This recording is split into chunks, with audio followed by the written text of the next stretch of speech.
Top of the SportsMax Zone in the fast lane, two-time double Olympic sprint champion Elaine Thomspon-Herah was a no-show as the UTech-based MVP Track Club began training for the new season on Tuesday morning. Last month, the Jamaican media reported that the five-time Olympic gold medalist had sent a letter to the club advising them of her decision to continue her career elsewhere. Thompson-Herah subsequently denied those reports, dismissing them as media-driven rumor-mongering. But on Monday evening, hours after she had been conferred with the Order of Distinction Commander Class at the annual Heroes Day award ceremony, Thompson-Herah's team released a statement advising that she was training on her own. She said this: "In light of an abundance of requests from my fans and concerned Jamaicans, I want to assure everyone that I have begun my training independently and will continue to do so while I finalize all aspects of my team for the upcoming season. I want to thank everyone for their support and express appreciation to those who have reached out in concern. I remain committed to representing my country and to lead with courage and grace, as I'm aware that I inspire young women across the world who have dreams and who dare to see those dreams come to pass." Nationwide News Network, the Jamaican radio station that first reported that Thompson-Herah had confirmed her departure from MVP, later reported that the superstar sprinter trained at the Mico University College, guided by her husband, Darren Herah, and 1983 World 400-meter champion, Bertrand Cameron. On Tuesday morning, the SportsMax team visited the University of Technology campus, the former training base of Thompson-Herah. The likes of Sherika Jackson, Tajay Gale, Stephanie Ann McPherson, and Geneva Russell were all at training. Here's the head coach, Stephen Francis, reacting to Elaine's departure. I can confirm is that she's not here. And if she's not here, then I think it is reasonable to assume that she will never be. Okay. Are you concerned, though, about this appearance or consistency at which, athletes seem to leave the club? You mentioned, of course, that when they get to a certain level, they certainly start to listen to other people. 2019, Shelly-Ann Fraser-Pryce left right after the World Championships. Of course, Elaine Thomspon-Herah now. Are you concerned any at all about the perception of the club now publicly, or doesn't that matter to you any at all? Well, there are a number of issues you made in that statement. There was at least one inaccuracy. Shelly-Ann did not leave right after the World Championships. She left in May during the pandemic, and I think the catalyst for that was, I suspect, her relationship with Elaine. But more to the general situation, it always amuses me why people think that a sports person or athlete is going to be the one team forever. Those of you who follow football or basketball or whatever, people change all the while. Either the teams fire them or they leave in search of what they think are greener pastures. And I assume that the same thing is going to happen here. We have had well over 20 individuals who have had medals, and the reason why we have had so much is that people vacate in search of what they think is greener pastures, and other people come forward. And I think the same will happen here. We have a number of very, very promising athletes who I think in a year, next year and the year after, and the year after that, will do extremely well. And so we don't really have to worry about who was here or whatever. We just focus on who is here. There's an idea that has been circulating. We haven't had no confirmation of it, but I'll ask it nonetheless. That there is a breakdown of the relationship between Elaine and the club over finances. Can you speak to that any at all? Over finances? Yeah. I have no idea about that. What I do know, again, is that a lot of athletes seem to not remember basic math.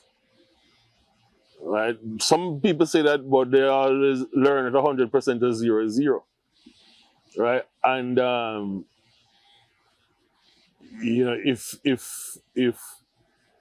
I have no idea whether she made whatever decision she's made from a financial perspective, but I think that every athlete should understand that their time at the top level or high level is very, very short, no matter what sport it is.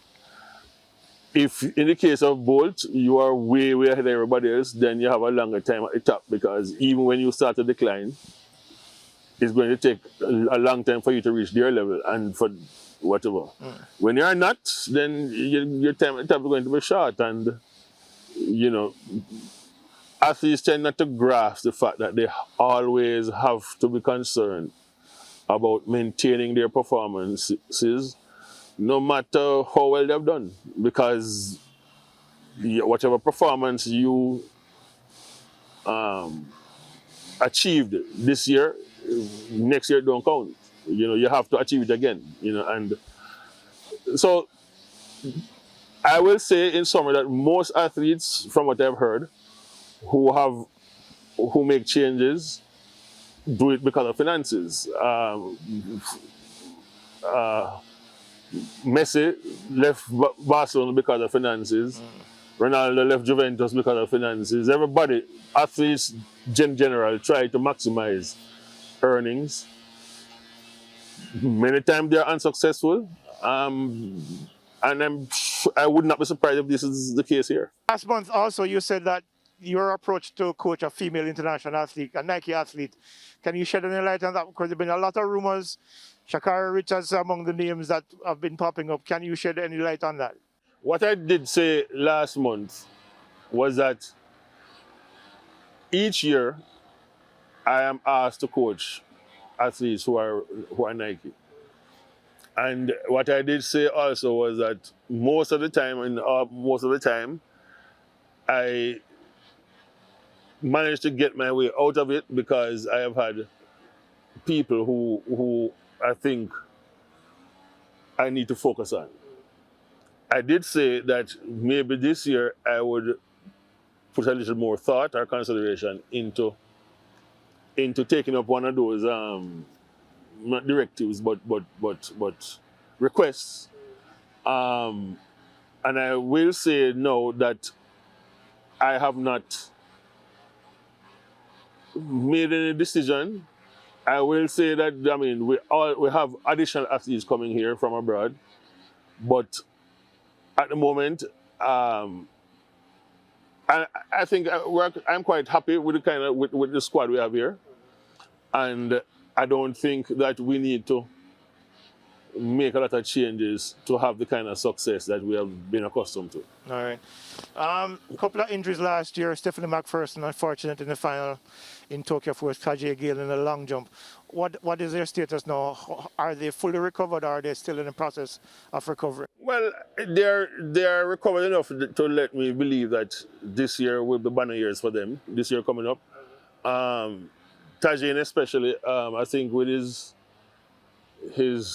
will be in a position to do a lot more sprinting this year, and then I expect that he'll be good enough to challenge for the title of fastest Jamaican, as well as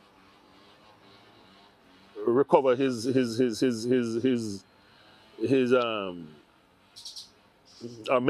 defend his title as the best long jumper in the world. You know, and Stephanie, I think that it was disappointing because I thought I should have run 48 high in the 400, but again, she's young enough and determined enough that we can try again. All right. And of course, I noticed Khalil Spencer and Christine, they are back in the camp. Your comments, I mean, you know, how did that happen? Well, one of the things, I mean, a lot of people make